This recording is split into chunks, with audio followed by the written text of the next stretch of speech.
सहयोगियों को ईरान के खिलाफ युद्ध में साथ देने के लिए धमकाया है।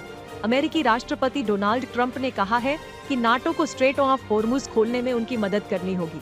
नाटो देश ईरान के खिलाफ अमेरिका के साथ नहीं आते हैं तो उनको इसका अंजाम भुगतना होगा।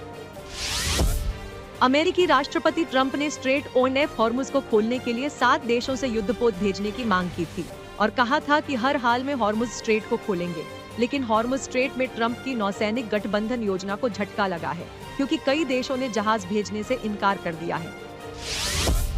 ट्रंप के युद्धपोत भेजने की अपील पर जापानी प्रधानमंत्री ने कहा कि उन्हें अभी तक यूएस से हॉर्मुज स्ट्रेट में जहाजों को एस्कॉर्ट करने के लिए अपनी नेवी भेजने का रिक्वेस्ट नहीं मिला है, इसलिए जवाब देना मुश्किल है। साथ ही कहा कि ट्रंप ने दूसरे देशों से हॉर्मुज स्ट्रेट की सुरक्षा में मदद के लिए वॉरशिप भेजने को कहा था, लेकिन वो समुद्री सुरक्षा ऑपरेशन पर विचार नहीं कर रहे। ब्रिटिश प्रधानमंत्री कीर स्टारमर ने अमेरिकी राष्ट्रपति ट्रंप से फोन पर बात की। दोनों के बीच हॉर्मुज स्ट्रेट को फिर से खोलने को लेकर चर्चा हुई। स्टारमर ने कहा कि इस अहम समुद्री मार्ग को जल्द से जल्द खोला जाना बहुत जरूरी है, ताकि जहाजों की आवाजाही सामान्य हो सके और दुनिया भर में बढ़ती लागत को कम किया जा सके।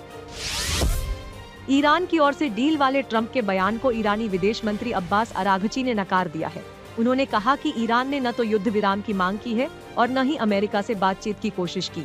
अराघची ने कहा कि ईरान इस संघर्ष में पीछे हटने वाला नहीं है। जब तक ट्रंप यह नहीं मान लेते कि यह गैर कानूनी युद्ध है, तब तक ईरान जवाब देता रहेगा।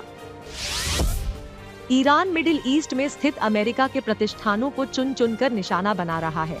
इस बीच ईरान ने इराक में बगदाद एयरपोर्ट के पास अमेरिकी डिप्लोमेटिक सेंटर और बेस विक्टोरिया पर मिसाइलों की बौछार की, जिसका इस्लामिक रेजिस्टेंस ने वीडियो जारी किया है।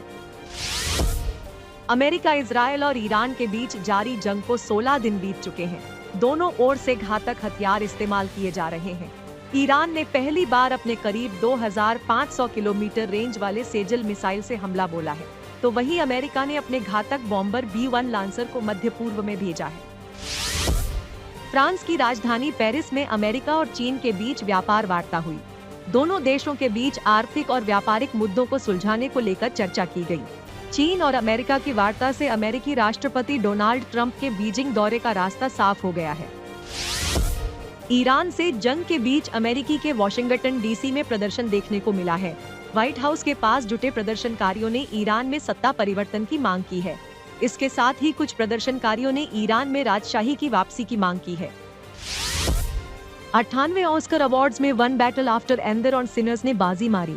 पॉल थॉमस एंडरसन की political thriller one battle after another को 6 अवार्ड्स के साथ बेस्ट पिक्चर और बेस्ट डायरेक्टर का खिताब मिला, जबकि सिनर्स ने 4